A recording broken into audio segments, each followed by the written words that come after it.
Entrer dans la légende. Apercevoir Piero, le fils d'Enzo, héritier de la marque. Et privilège encore, se laisser conduire en Ferrari par un pilote d'essai. Je suis vraiment fier d'être un employé de Ferrari parce que c'est l'entreprise du mythe, la meilleure entreprise du monde. Un mythe installé depuis 1947 dans la petite ville de Maranello. Tout ici tourne autour du cheval cabré et de la couleur rouge. L'usine, créée par Enzo Ferrari, est devenue depuis une ville dans la ville, avec son circuit et sa fameuse Scuderia, l'écurie de Formule 1.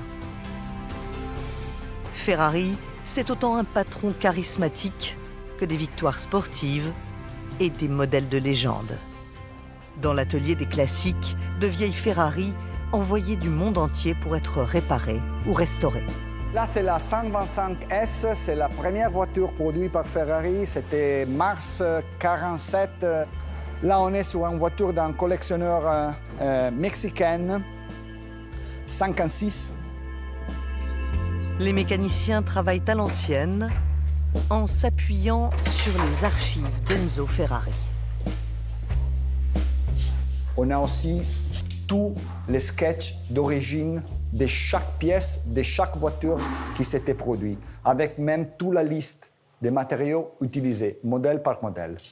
Pour la certification d'authenticité, c'est très important que la restauration soit faite vraiment en utilisant toutes les informations d'origine. Et les ventes à l'enchère, il nous dit qu'une voiture avec un certificat d'authenticité fait par Ferrari, ce sont des voitures qui ont autour de 15, 20, 25% plus de valeur que la même voiture s'il n'a pas son certification d'authenticité.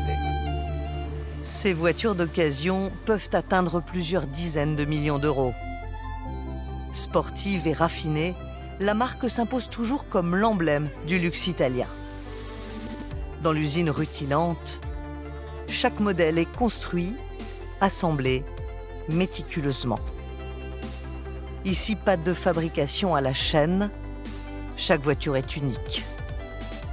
Et pour les détails, les robots ultra sophistiqués ne peuvent pas toujours remplacer l'être humain.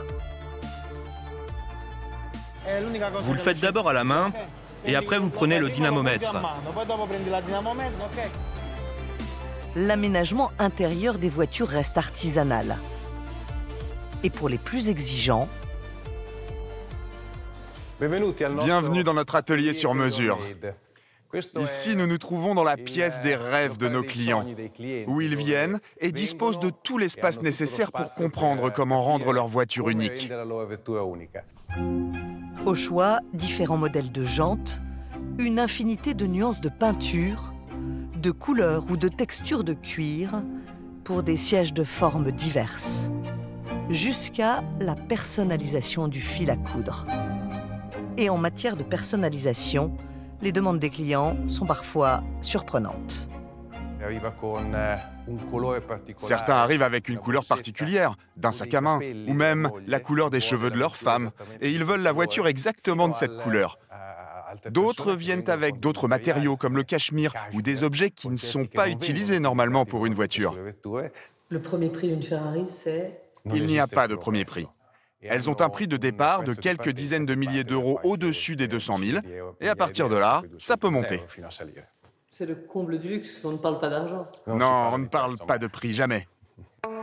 Car seul compte l'exclusivité et la rareté. En 75 ans d'existence, Ferrari a fabriqué 300 000 voitures, autant que Porsche en une année. La marque travaille uniquement sur commande. Il n'existe aucun stock. Les clients peuvent attendre jusqu'à 3 ans. Un business model qui permet encore à Ferrari d'exploser les compteurs. La firme a dépassé le milliard d'euros de bénéfices l'an dernier, un résultat en hausse de 34%. De Maranello à Modène à Bologne, la vallée des moteurs, avec tous les autres fleurons de l'automobile de luxe italienne. Chaque région a sa spécialité. À Florence, le cuir et les orfèvres. Depuis la Renaissance, ils se sont installés autour du Ponte Vecchio et les grands du luxe s'appuient toujours sur leur savoir-faire.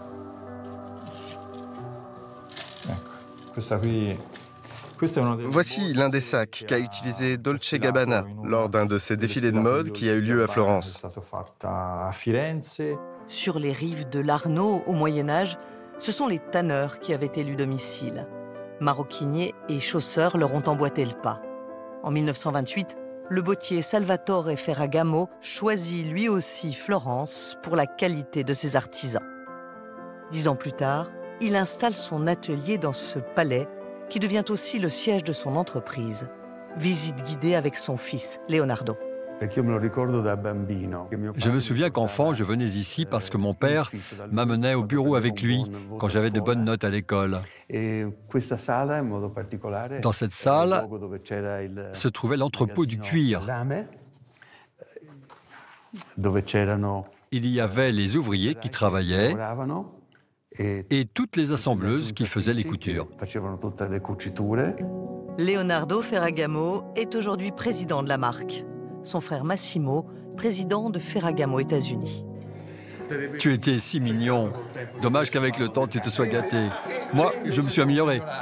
Toi, au contraire, tu étais moche depuis tout petit.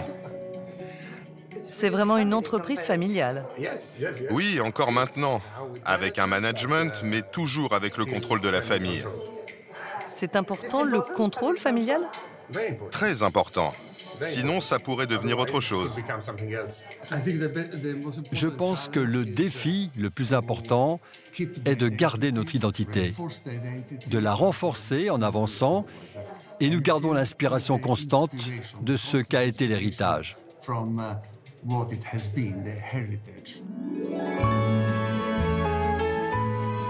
L'héritage, ce sont des centaines de formes et de brevets. Salvatore a chaussé toutes les stars d'Hollywood.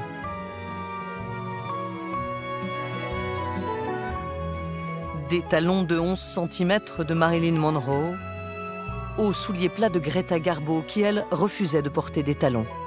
Et il y a aussi les ballerines d'Audrey Hepburn. Conservées précieusement avec toutes ses créations dans les archives de l'usine.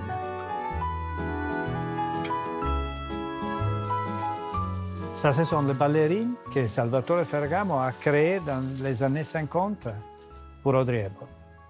Notre directeur créatif est parti de ce modèle-là pour dessiner et pour créer les nouveaux modèles, et donc les ballerines qui sont dans le marché aujourd'hui. Voici la forme qui va servir à la fabrication de la chaussure avec les outils d'aujourd'hui. Oh, qu'elle est belle cette ballerine! Ces souliers ne seront jamais exactement identiques à droite et à gauche, parce que les plis sont faits à la main. Il sera donc impossible d'avoir une copie exacte. Elles seront similaires, mais légèrement différentes. Et c'est ça qui fait tout le charme du fait main, de l'artisanat. Depuis l'an dernier, les bénéfices de Ferragamo chutent, victime notamment de la crise économique en Chine. La marque, bientôt centenaire, a recruté Marco Gobbetti, l'ancien directeur de Céline et de Burberry, pour se réinventer sans se renier. Et après, il faut beaucoup d'agilité, beaucoup d'innovation, parce que l'innovation est la base de notre métier. Les ballerines et la danse classique ont inspiré Maximilian Davis, le nouveau directeur artistique de Ferragamo, pour son défilé à la Fashion Week de Milan. L'un des plus grands événements de la mode mondiale. Et si les créateurs rivalisent d'inventivité, le public n'est pas en reste.